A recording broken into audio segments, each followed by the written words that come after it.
The views and opinions expressed on this show are purely the views and opinions of the person who made them, and do not necessarily reflect or agree with those of the show's commercial sponsors, its radio station affiliates, or internet broadcast platforms. As the restriction on our God-given right to free speech manifests itself throughout the world, we are inspired by Jesus Christ's immortal words, "And ye shall know the truth, and the truth shall make you free." And we reserve the rights to all our words. Thank you, and now enjoy the show.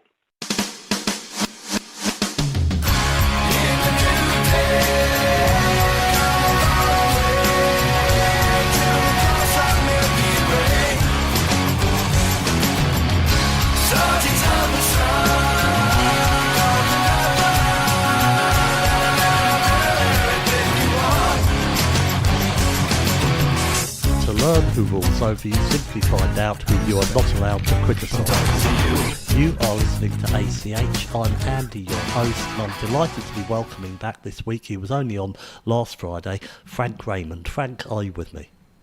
Yes, I am, sir. How well do you hear me? You're coming through great, absolutely, and it's great to have you back. We did a show last week on your book Sweet Dreams and Terror Cells, which is available on Amazon.com, folks, and there'll be a link also to that in the post for this show. And also heard you on Bryza's show, the Graham Hart Show with Bryza, earlier in the week. You were on Monday night, and I picked it up on the download as I always do. That was another fantastic show. You're great on these different shows, Frank, and that's why I'm delighted to have you on here. Folks, if you want to catch that show, go to grzom.blogspot.com. That's GRZZOM.blogspot.com, and just scroll down. You might have to go over to the following page, but you'll just find the show there, the Graham Hart Show with Bryza, and you can download that for free and hear Frank's 2-hour show with Bryza. So is there anything that you want to talk about before you get into the topic today, which of course is part 2 on your book Sweet Dreams and Terror Cells? Well, all I'll mention is that I have a YouTube channel, and people can certainly get a lot of information from my YouTube channel. It is titled When Giants Break the Spell. So they go on there. There's 16 videos or so, and there's going to be more coming up very shortly. I will make sure that I get that link in the post as well, Frank. Sorry to interrupt, but yeah, I've written that down. I'll make sure that I include that link in the post for the show as well. Wonderful. When Giants Break the Spell. Now, in the last show, we spoke about the facts that whites are an occupied people, and that they don't realize it, but they are an occupied people, and that was our topic. Unfortunately, 1 hour wasn't enough to cover the whole topic. So as you say, this is a continuation. So I'd like to start with a one-para intro, if you allow. Yes, absolutely. So in the third world, which is rife with dictatorships and banana republics, every so often some army colonel or junta of colonels stages a coup and seizes power. But what do? Their first action is to take command of the chief radio station and the prime TV station.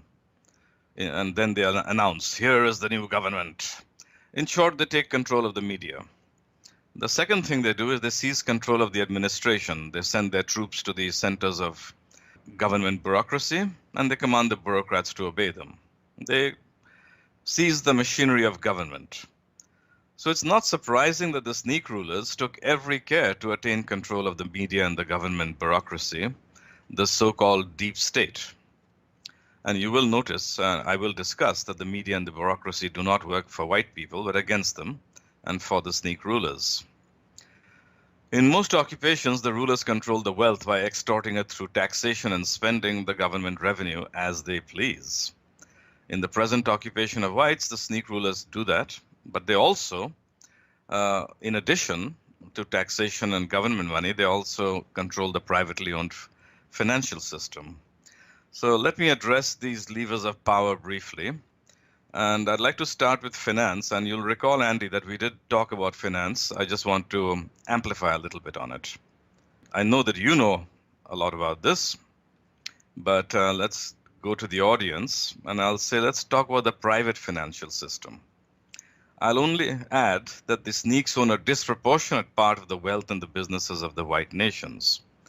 But that's not the big issue, that they own a disproportionate part. The big issue is that through the banking system, the stock exchange markets, and the jungle of jiggery-pokery, I mean the so-called financial instruments, they have almost total control of the flows of money and the means of swindling.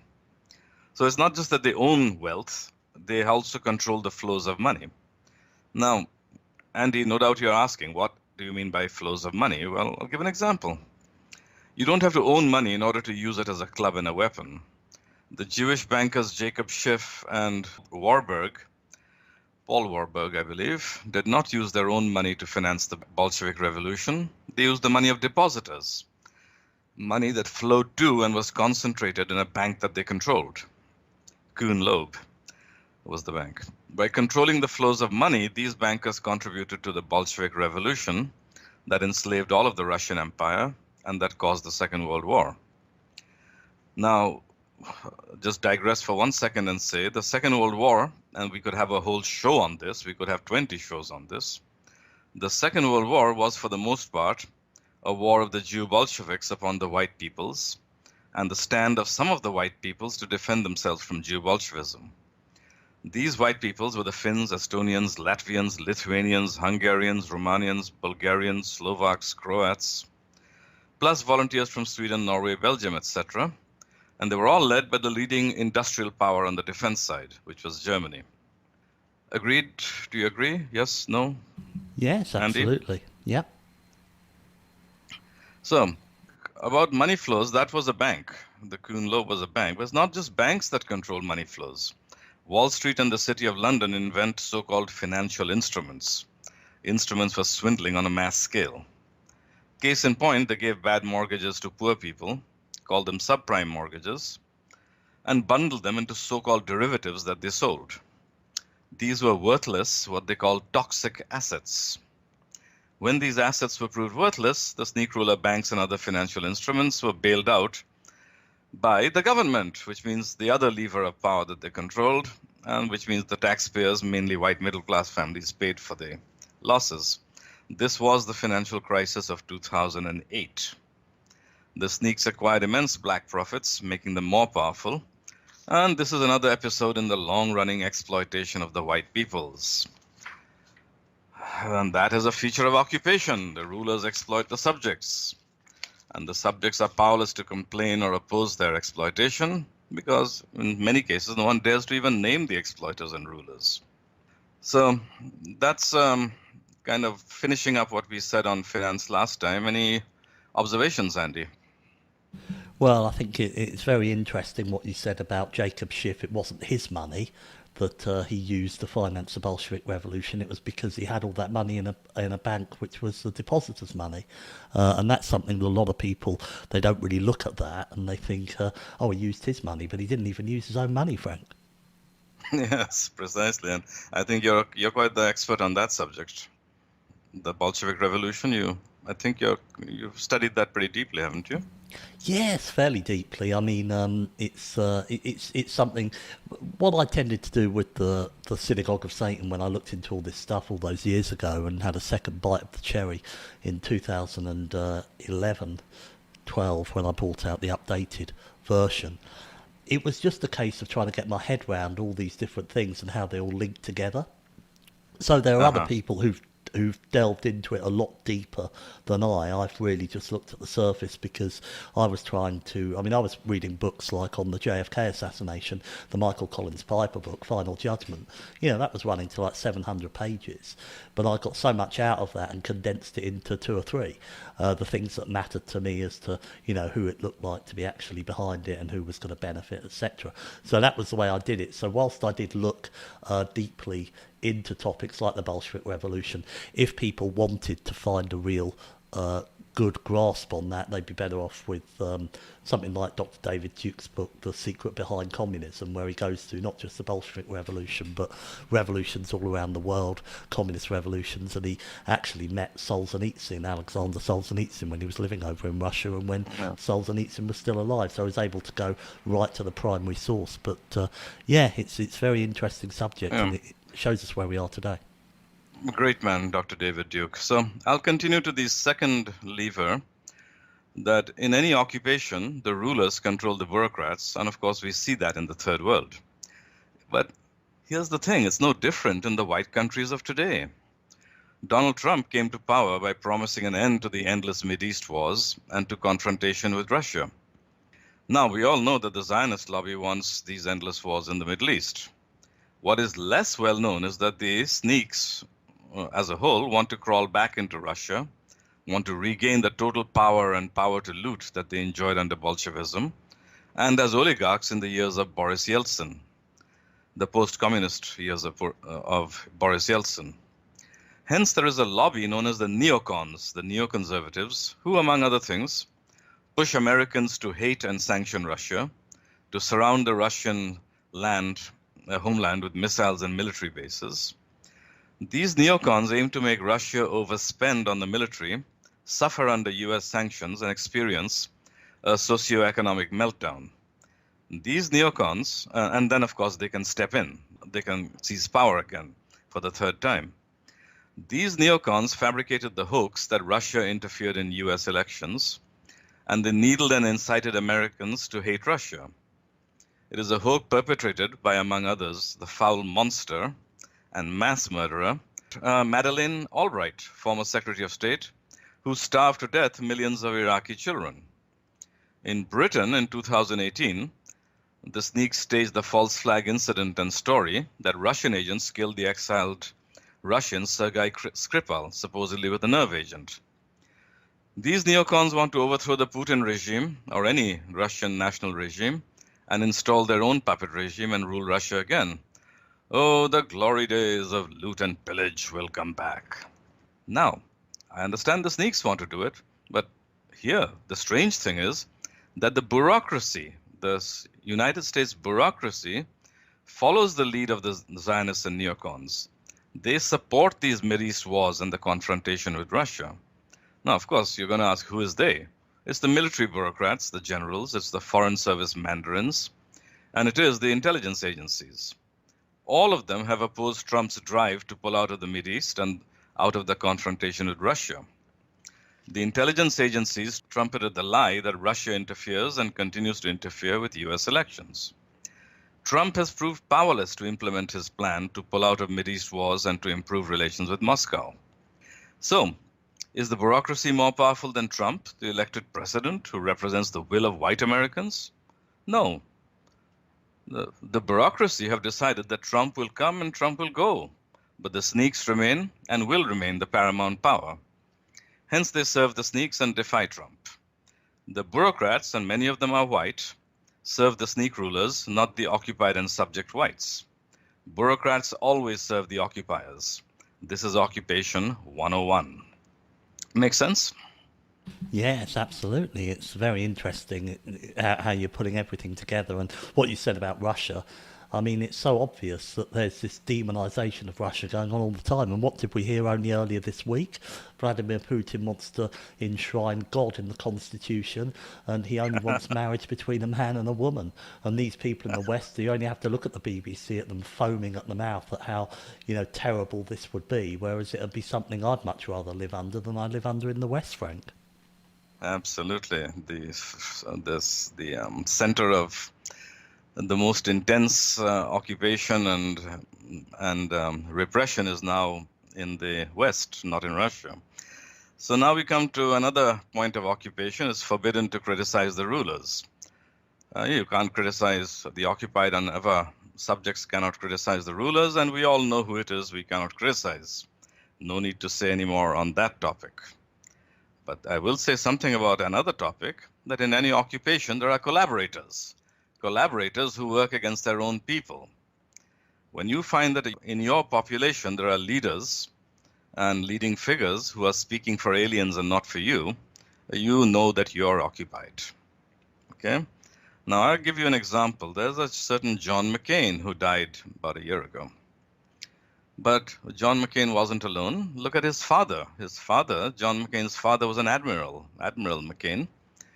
And when the Israelis attacked the USS Liberty, among the people who covered up that incident, a leading role was played by this Admiral John McCain.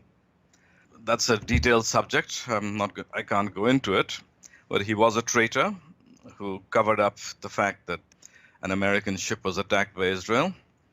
But then came his son, John McCain, the senator, and this man, it's reliably said by Vietnam veterans that he was no hero, that he collaborated with the North Vietnamese captors, and he even made a broadcast on their behalf, a broadcast which I believe is available on YouTube. But then he became even more of a traitor, this man, while pretending to be a patriot who sat in the Hanoi Hilton and saluted the American flag while getting beaten. He was a trumpeter for every Zionist war, and he was one of what they call the three amigos. In the center was the Zionist Lieberman, Senator Lieberman. On one side of Lieberman, as a puppy dog, stood the infamous, greasy, smirking Lindsey Graham. On the other side of Lieberman, the war dog, stood this John McCain. And he even went to Syria and met with so-called moderate rebels who were in fact Al-Qaeda people who formerly worked with Al-Qaeda. John McCain was a traitor who betrayed his people to Zionist interests. And then we have his daughter, Meghan McCain, who today sits on this revolting program called The View. I believe it's on ABC. The View features a bunch of prattling women who sit around and betray the white. They're mainly white. Among them is Whoopi Goldberg, who of course represents the anti-white black movement in that program. But this bunch of white women sit around and speak against their own people much of the time. And Meghan McCain is in there, which makes her a traitor. So there you have 3 generations of treachery. Seems to run in the family. Okay? I'll give you another example, Beta O'Rourke. This man with an absolutely Anglo face and an Irish name, O'Rourke, he has turned into a bumsucker for a Judas who speaks for the mestizo invasion and colonization of America. I've seen him on numerous times saying that the mestizos are better, that this town is better because now it is totally mestizo and we should have more of them. And he's actually been advocating, I believe, if my memory serves me right, he was advocating for the US taxpayer to pay for lawyers and legal counsel to help more of these mestizos make their claims and access America's land and wealth. In fact, a lot of people have called Beto O'Rourke the white mestizo or the white Latino. Now, why is this man betraying his people? Think about it. If today in America, the majority is still white, if they were free, the white majority would not produce traitors like O'Rourke. They would produce people who spoke for their own people. And of course, that shows they're not free.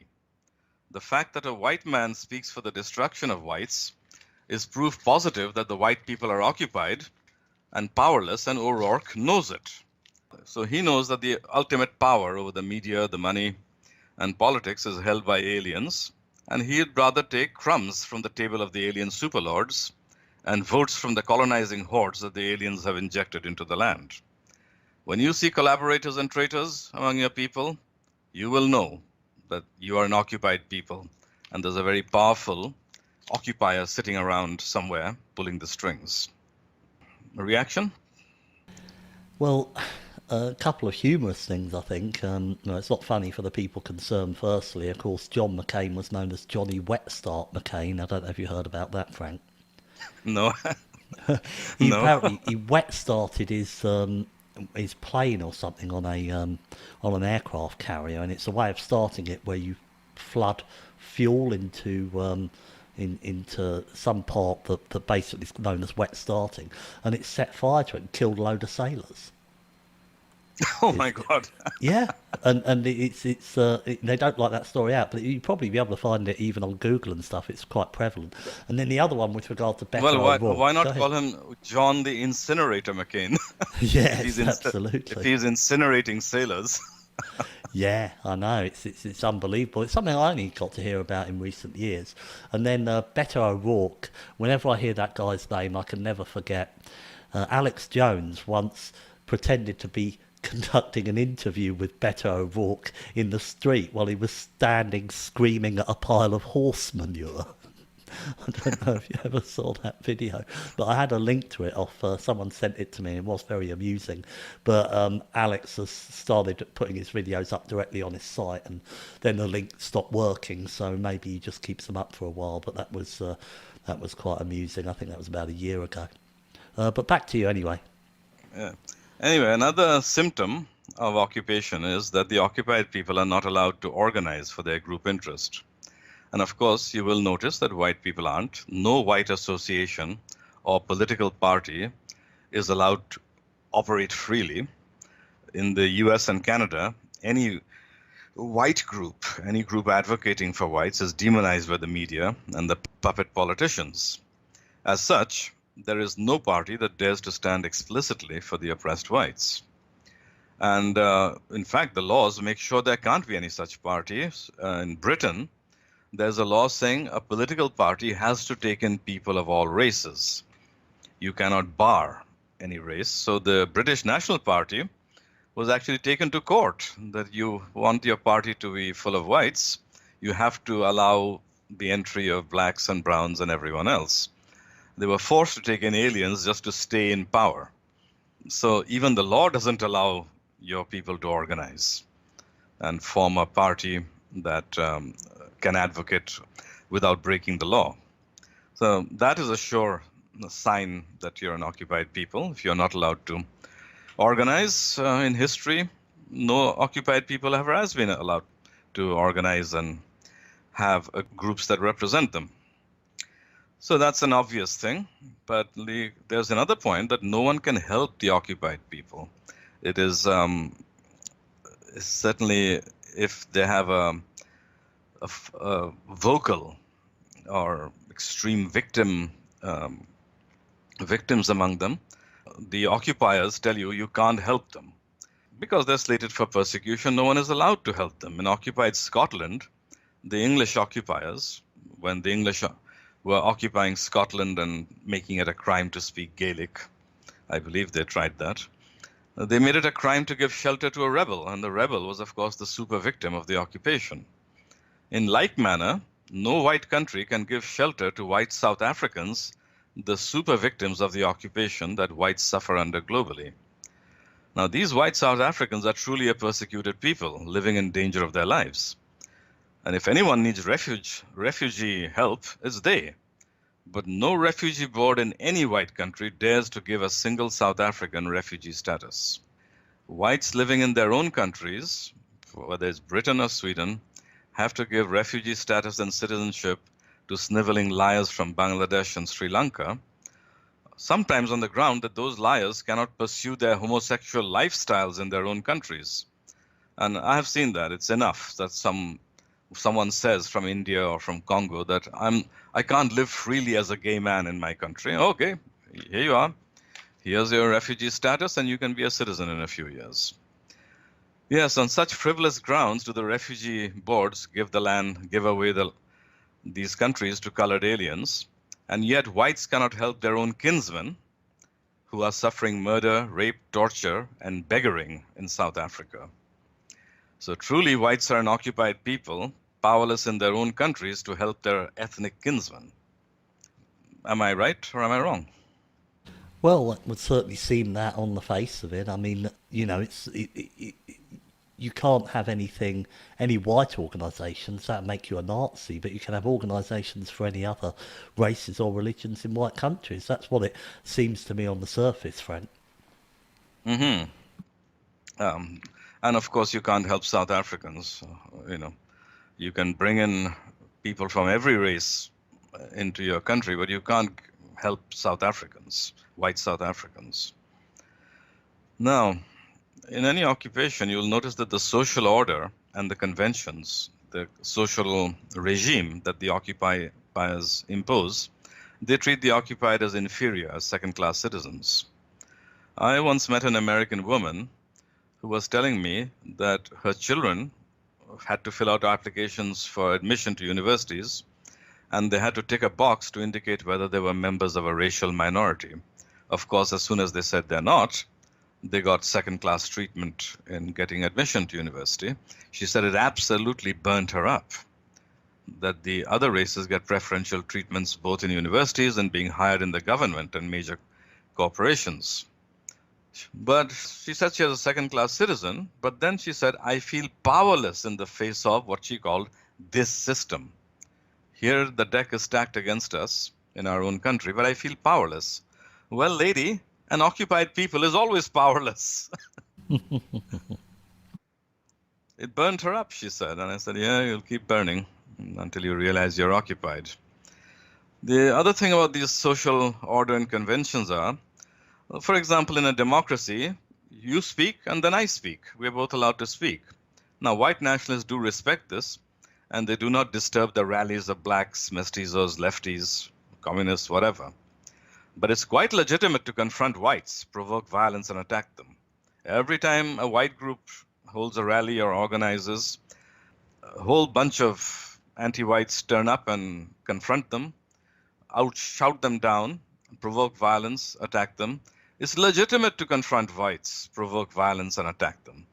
Because the media, the arbiter of social conventions, applaud that. They say, this is standing up to hate. These are heroes standing up to hate. The whites are thus prevented from speaking because the subject people is not allowed to speak, to organize, to hold rallies, or any kind of assembly. In fact, assembly is what occupiers don't like. In military regimes, they say assemblies of up to 10, of even 10 people are illegal. When they have an emergency, when some dictatorship declares a state of emergency, they say you can't have an assembly of even 5 people. It's illegal. And it's the same for whites when they seek to assemble for the interests of their people. The social order is against them.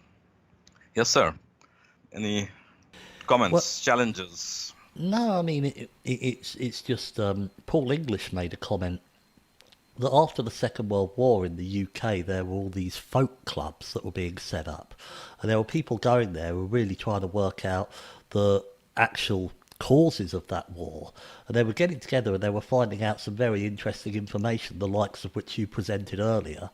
And so those clubs were infiltrated by government agents until they all got them to shut down, because they didn't want the people talking about this stuff. So this infiltration goes back, well, it goes back centuries, because even if you look at the formation of the Illuminati, one of the 4 planks it was founded on was to control influential people by means of sex bribery, things like that.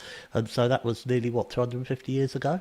And they were talking about that then. So that's obviously a tried and tested means that they've been using ever since, I would say, Frank. Well, I didn't know that even folk clubs were being hounded. I had no idea. That's a pretty intense form of repression, actually. Yeah, I never heard of it. Paul just brought it up a few months ago on one of the shows, and I wasn't surprised. I just hadn't heard the story, but obviously it's the sort of thing that these people do. So, they're constantly, these days, the latest thing is that they go on to social media and they try to inflame impressionable young people into, saying things that they may regret afterwards, and then suddenly saying, oh, you said that's hate, and coming and arresting them, and they were the people that goaded them into it in the first place. But there's no charges for them for sort of entrapment or anything like that. It's just, oh, that's perfect, that's what we want, Yeah, and now they're saying that the other day, Katie Tour on MSNBC said that the government agencies, the secret police agencies, should infiltrate whites, incite them to think of violence, provide them with the weapons and the bombs, and then arrest them. And she said that openly on MSNBC, I believe. Yeah. That was openly said. Katie Tour.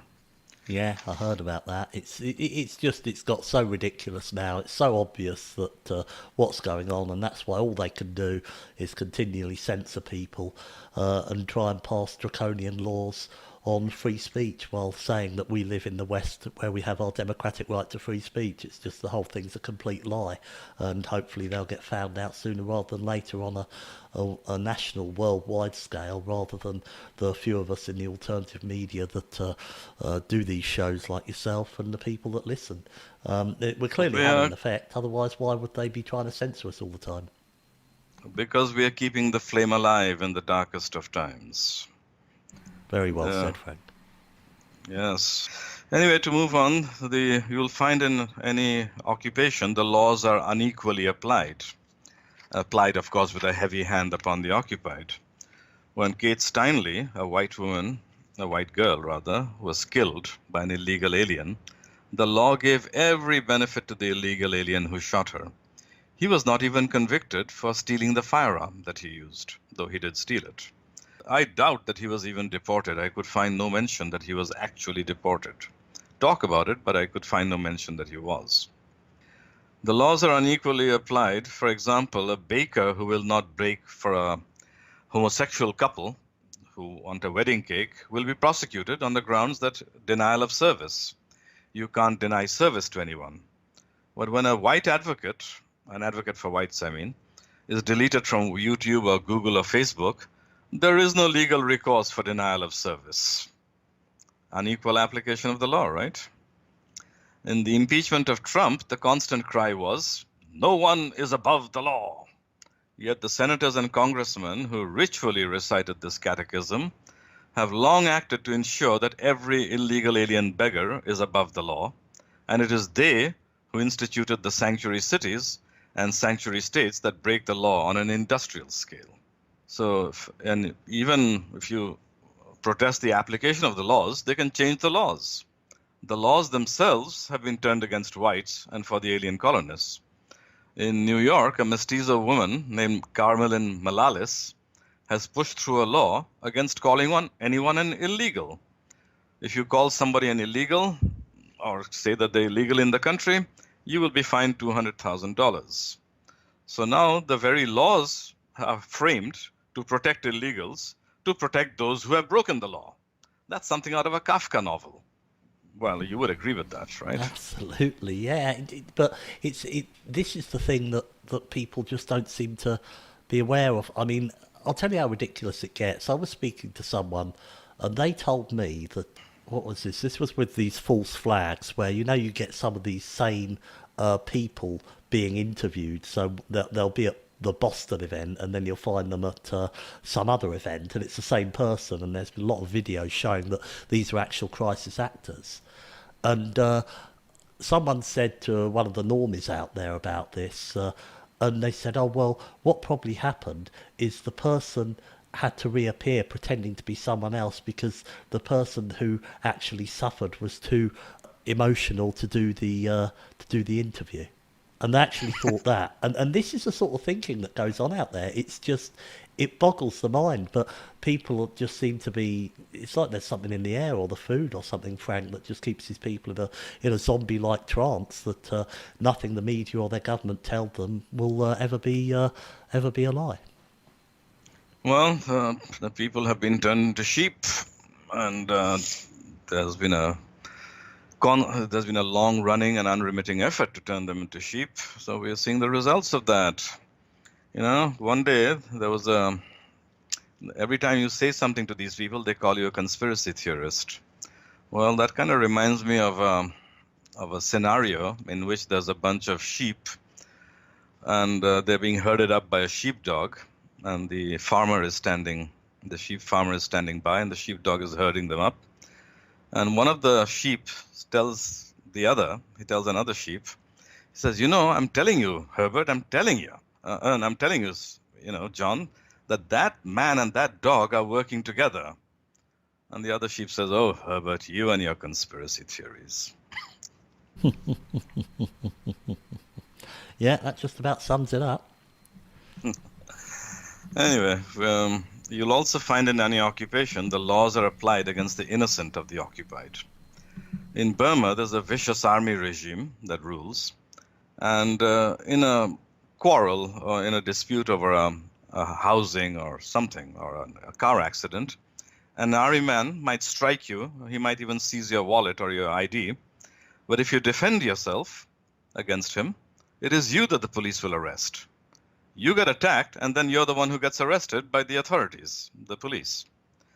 Now, that happened in Charlottesville. There were 5 men who defended an old man who was attacked with a black man with a mag light.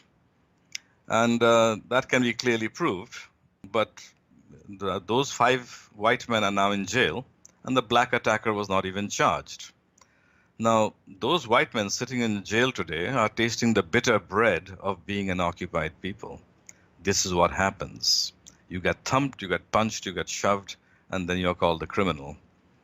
So now, if the mass of white people knew about that incident, it might make a difference. But of course, under occupation, you're not allowed to know. And you know of that incident, right? Yes, absolutely. I think at least one of them serving about 8 years. The guy also got some sort of compensation out of it, the black attacker, on top of all that. Yeah. And that's what happens when you're occupied people. Anyone can slap you and beat you, and then the police will come and slap you one more time. It happens. So if we could publicize the injustice, we might get somewhere, but we're under occupation, we can't. And now I'm going to get a little more abstract and say that you might notice that whenever there's an occupation, there are too many laws, and a lot of those laws are coercive laws. Now, free people have very few laws, and they limit them to the bare minimum. However, rulers and occupiers, they like having a lot of laws, because they want to get the occupied to get used to being trammeled and straitjacketed and controlled. Even in some countries under occupation, like in feudal China, a peasant was not allowed to go from one district to another without a permission and pass from his overlords. I think if you look back at the history of your own country, Britain, you will find that the Norman occupation of England and the English occupation of Scotland were characterized by a lot of onerous laws regulating just about everything.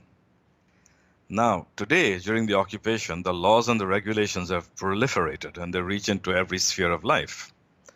And they are unbelievably coercive. Now, even for people playing basketball on the beach, there are 100 regulations. But in Florida, there's now a law against any speech that might offend Jews, Israel, or even points out the extent of Jewish power. And that's a coercive law. Again, a couple operating a bed and breakfast have to rent to a gay couple, else they will be prosecuted. That's the law, the coercive law reaching into the private lives of citizens. In Canada, the legislators have proposed a bill C-16, I believe, which has demanded that if a person wants to be addressed with non-gendered pronouns such as Z and Zer, you'd better do it if that's what the person wants. Otherwise, you'll be prosecuted. That's astonishing that the government should step in and demand that I say Z and Zer and other such ludicrous things. So when these societies were free, or at least had a mild occupation, people were left free to decide these matters on the basis of individual preference. And the individuals negotiated with each other and tried to reach an understanding. But now there are these sort of forest of laws, and many of them reach right into the private lives of people. You can be sure that's a symptom of occupation, and these laws are applied upon an occupied people. Yes, sir? Am I right, or am I wrong? Well, I think that one thing that jumped out at me, what you just said, is that you can also tell the strength of the occupation based upon the bizarre laws that they can get away with passing, like you just said about that proposed law in Canada that you have to address people by gender neutral pronouns if they so wish, or you can be prosecuted. That is it's just insane. But how can they do it? Well, it just goes to show their level of occupation. and they do it a little bit at a time. It's always something that they do by gradualism. You know, it only seems like a few years ago that they were jumping up and down celebrating getting gay marriage passed in all these different countries. But look at how fast we've gone through to transgenderism and having drag queens reading stories to our children. You know, they take one step at a time, but they've never gone faster than they have, than they are now, and that is another encouraging sign for us, because it makes us realise that they've never been as blatant as this, and this could be for one of two reasons. They believe that they've got full control now, or they feel that they have to get all these things in place because they're running out of time. And I would think it's more likely to be the latter, otherwise they wouldn't be so concerned about certain people in the alternative media who expose what they're doing, Frank. I'd say it's a combination of the two. Yeah. It's both. Yeah. So, now, there's the overweening scope of government and the state, which you see today, but that is actually a feature of occupation. Whenever government is too big and the state controls everything, it's a sure sign that it's not a free people, but an occupied people. Free societies tend to empower the individual and minimize the role of the collective. In ancient Europe, or barbarian Europe, as it is misleadingly called, the basis and linchpin of society was the independent and self-reliant yeoman who owned his own land and farmed his own land. And he was more or less free from onerous taxation and big government. But occupiers like to control the people, and one method is taxation, big government, and that's how the feudal rulers of the Middle Ages reduced the people to slavery. And they eliminated the yeoman, more or less.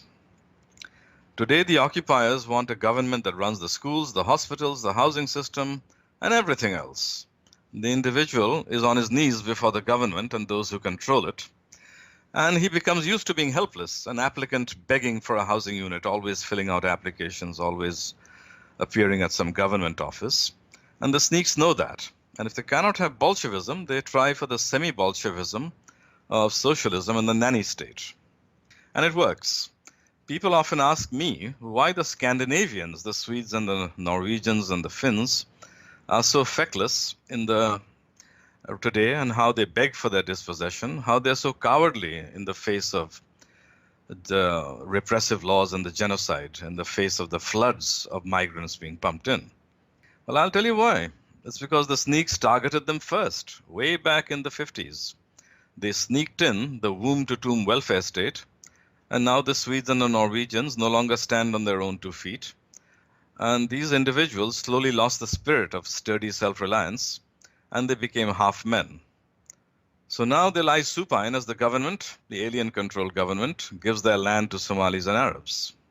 Socialism and big government are always favored by occupiers, and every white country has been steadily pushed to socialism. It's a sure sign that the occupiers are getting their way and that the occupation is tightening their grip. And I think this is something you have discussed in some of your shows, right? The Scandinavian issue. I mean, obviously the real big immigration push came after the Barbara Lerner Spectre thing around that time, and it's just absolutely ludicrous what's going on there now. I actually visited, on a couple of sort of cruise ships back in what would be sort of 2013, 14, even up to 15, and it was still quite nice. So, going to Denmark and Sweden, places like that, and actually docked at Malmo. But from what I understand, you wouldn't want to go anywhere near Malmo today, Frank. Well, I have been there. Large parts of it are now non-Swedish. Large parts of it are full of colored aliens. You can still go there. It's still a pleasant city, and above all, it connects by a very impressive bridge to the city of Copenhagen. But socialism is what emasculated the Swedes, is what I'm saying. And occupation governments really like socialism. Why do you think they're pushing it so hard in the United States? Anyway, I will tell you that an occupied people grovels to aliens. They grovel like dogs. Now, you might say, who's been groveling? Who's been groveling? Well, look at the US. It grovels to, say, Martin Luther King and Rosa Parks.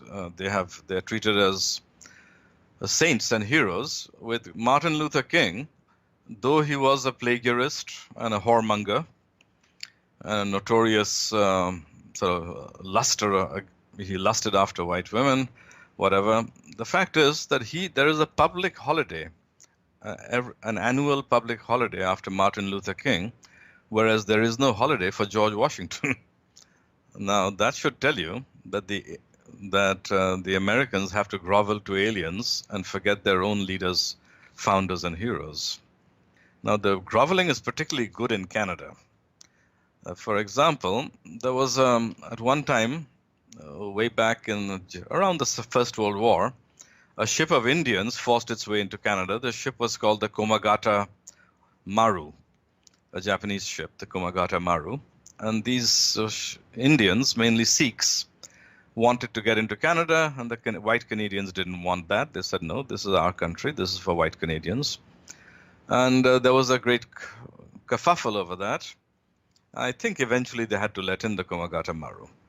But today, Canadian governments at both federal and provincial levels have issued apologies to the East Indian Committee. They're apologizing and saying, I grovel to you. Every successive Canadian government grovels a bit more. They issue numerous apologies to the Native Indians. They issue formal government apologies to the Chinese. Well, at one time, no white Canadian wanted Chinese, but they wanted to come for whatever reason. So they said, okay, you have to pay a head tax, $1,000, something like that. Pay a head tax, and then we'll let you in. So a lot of Chinese did come in through the head tax, but it limited their numbers. And today, especially as the Chinese are now the majority in many cities in Canada, the whites are groveling and issuing apologies for the head tax. Well, instead, they should be saying, well, at least we allowed some of you in, and they were glad to pay it. But no, you have to grovel. You apologize. We were bad. We were sinful. We are now going to do penance. And the biggest penance, of course, is done by the Germans, who literally go on their knees before the Jews. I think it was Chancellor Willy Brandt who visited some camp, possibly Auschwitz, and literally fell to his knees and literally went on his knees to the very people who waged a 20-year civil war to try and win a Bolshevik supremacy over Germany. I understand that Chancellor Merkel at one point said that Germany exists to support and to serve Israel. They actually exist for that sole purpose. The Federal Republic of Germany exists to support and to serve Israel. I believe she said something very similar to that. So, occupied people grovel, and of course the whites are groveling all over the place. I'm sure you've seen some groveling in Britain, right, Andy? Well, I mean, it's funny, you talk about things like Martin Luther King Day. I mean, over in the UK, you have things like a tower block built, and it's called Nelson Mandela House. And this was sort of back in the 1970s, things like that, when the guy was, he wasn't the president of South Africa at that point till 94. And so they had all these sort of, because the councils and the local authorities that, build these things and then get the opportunity to name them, they've always been notoriously left-wing. And so they pump all this sort of stuff in there, and you just think to yourself, well, if you're going to name it after someone, shouldn't it be after someone who actually is from Britain? But to actually name it after someone like that, this is the sort of stuff that they've been throwing at us over the years. It's astonishing. Just to let you know, we've only got about 3 minutes left, Frank. Well, if you have only 3 minutes left, I'll come to the conclusion and forget the rest. Now, everyone, I think I've kind of illustrated that today white societies and white peoples, they're suffering under every one of the defining properties of occupation, every one of them. So what are you going to do about the occupation? Well, alcoholics and drug addicts go to Alcoholics Anonymous, and Alcoholics Anonymous tells them that the first step to healing, to health, is to recognize and acknowledge that there is a problem. So the first step to freeing your people and restoring a healthy society is to make them recognize and acknowledge that they are an occupied, ruled, and subject people. Yes, Andy, you and I and most of your audience know it, but the masses are some of them dimly aware, and some of them are trifle disturbed but utterly bewildered. I think one of your primary jobs is to make them aware that they are the second-class citizens and slaves in this society. And then you can proceed to the second stage of dealing with occupation. And the second stage is resistance. What form that resistance takes is up to the white leaders and the heroes. But that is the second stage. The first stage is to acknowledge that to recognize that you have a problem. The problem of occupation. Yes, sir. Yes, absolutely. I mean, that I can't understand how people can't see it, and I get to a stage now. I'm constantly trying to, defend the normies or what have you, and think, well, they've got all this brainwashing out there. But then, how come you work this out? How come I work this out? How come the audience worked it out? There's got to be an element of laziness on their part, Frank, of the people in the mainstream. Well, you have to give them very vivid examples. Like when a people is slated for genocide or for being thrown out of their country, you tell them they don't exist. Golda Meir told the Palestinians that they don't exist. That's what she said, that you don't exist. She said, it's not as though we came and threw them out and took their country away from them. They did not exist. So there is no Palestinian people. Israeli bullets don't kill these Palestinians. They just pass through phantoms. In the same manner, when whites are told that there is no white race, they ought to think about that. When Germans are told by their very president, in August 2018, the president of Germany, Frank Walter Steinmeier, declared that Germany is, quote, a nation of immigrants and will remain so. There are no half or whole Germans, no biological or new Germans, unquote. When a German people are told that the biological ethnic German doesn't exist, he better think of Palestinians and say, well, gee, I think I'm being slated for genocide and replacement. Thank you, Frank. That brings us to the end of our time today. Fantastic show again. And folks, don't forget Frank's YouTube channel, which will be a link to in the post for the show, or you can go to YouTube and type in When Giants Break the Spell, or go on to Amazon.com and get hold of Frank's excellent book, Sweet Dreams and Terror Cells. And then again, that will be in the post for the show. So, folks, I'm just going to close it out now. I want to thank Frank very much for joining me again today.